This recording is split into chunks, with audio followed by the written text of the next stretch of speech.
વડોદરાના સિનોરમાં 79માં સ્વાતંત્ર્ય દિનની ભવ્ય ઉજવણી કરાઈ। વડોદરાના આંદી ગામે તાલુકા કક્ષાનો ધ્વજવંદન કાર્યક્રમ યોજાયો।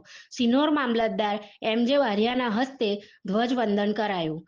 સિનોર પોલીસ દ્વારા યોજાયેલ પરેડ હાજર પદાધિકારીઓ, અધિકારીઓ અને ગ્રામજનોએ નિહાળી।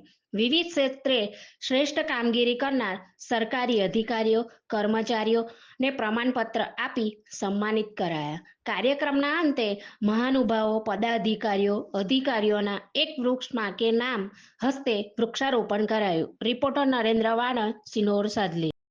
નિમિત્તે સિનોર તાલુકાની શ્રી BL પટેલ શારદા વિનય મંદિર આણંદી શાળામાં તાલુકા કક્ષાનો આજ રોજ સ્વાતંત્ર્ય પર્વ ઉજવવામાં આવ્યો।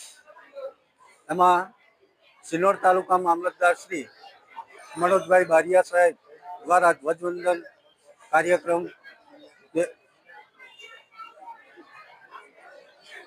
આપવામાં આવ્યો। સાથે સાથે નાયબ મામલતદાર શ્રી APMCના પ્રમુખ શ્રી સચિનભાઈ, આણંદી સાર્વજનિક કેળવણી મંડળના તમામ હોદ્દેદારશ્રીઓ એમાં ઉપસ્થિત રહ્યા। એકંદરે આ સ્વાતંત્ર્ય પર્વનો કાર્યક્રમ સફળ રહ્યો।